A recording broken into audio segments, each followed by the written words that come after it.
নানা অনিশ্চয়তার কুয়াশা ভেদ করে অবশেষে মিলল এক ঝলক আলোর রেখা। ধরা পড়েছে ইনকিলাব মঞ্চের মুখপাত্র শহীদ শরীফ ওসমান বিন হাদি হত্যাকাণ্ডের প্রধান আসামি শুটার ফয়সাল করিম মাসুদ। তার সঙ্গে আটক হয়েছেন সহযোগী আলমগীর হোসেন। ভারতের পশ্চিমবঙ্গের উত্তর ২৪ পরগনা বনগাঁ এলাকা থেকে শনিবার রাত ও রোববার ভোরের মধ্যবর্তী সময়ে পশ্চিমবঙ্গ পুলিশের স্পেশাল টাস্ক ফোর্স তাদের গ্রেফতার করে। গোপন তথ্যের ভিত্তিতে চালানো অভিযানে ধরা পড়া এই দুজন বাংলাদেশে খুন, চাঁদাবাজি সহ একাধিক অপরাধে জড়িত বলে প্রাথমিক জিজ্ঞাসাবাদে জানা গেছে। যেই বিএনপি বাকশালী সংবিধানের প্রতি প্রেম দেখাবে। গোয়েন্দা সূত্র বলছে, হত্যাকাণ্ডের পর তারা মেঘালয় সীমান্ত দিয়ে অবৈধভাবে ভারতে প্রবেশ করে বিভিন্ন স্থানে আত্মগোপনে ছিল। পরে সুযোগ বুঝে আবার বাংলাদেশে ফেরার পরিকল্পনায় বনগাঁ সীমান্ত এলাকায় আশ্রয় নেয়ার চেষ্টা করলে ভারতীয় পুলিশ তাদের আটক করে। এ ঘটনায় স্থানীয়ভাবে মামলা দায়েরের পর আদালত তাদের ১৪ দিনের পুলিশ হেফাজতে পাঠিয়েছে। ইতোমধ্যে ভারতীয় সংবাদ সংস্থা ANI ও পশ্চিমবঙ্গের বিভিন্ন গণমাধ্যমও তাদের আটকের বিষয়টি নিশ্চিত করেছে।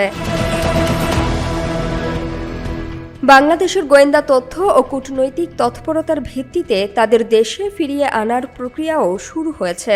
পুলিশ মহাপরিদর্শক মোহাম্মদ আলী হোসেন ফকির জানিয়েছেন, পররাষ্ট্র মন্ত্রণালয়ের মাধ্যমে কূটনৈতিক চ্যানেলে কাজ চলছে এবং শিগগিরই তাদের বাংলাদেশে ফিরিয়ে আনা হবে।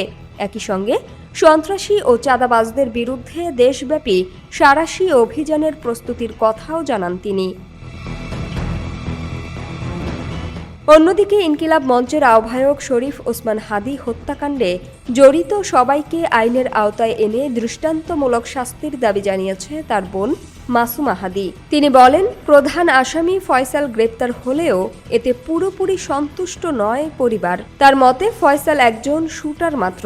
তাকে সামনে রেখে যেন পর্দার আড়ালে মূল পরিকল্পনাকারীদের আড়াল করা না হয়। কে নির্দেশ দিয়েছে, কে অর্থ জুগিয়েছে এবং কারা তাকে জামিনে বের করতে সহায়তা করেছে, এসব বিষয়ও তদন্তের মাধ্যমে প্রকাশ করে জড়িত পুরো চক্রকে বিচারের আওতায় আনার দাবি জানান তিনি।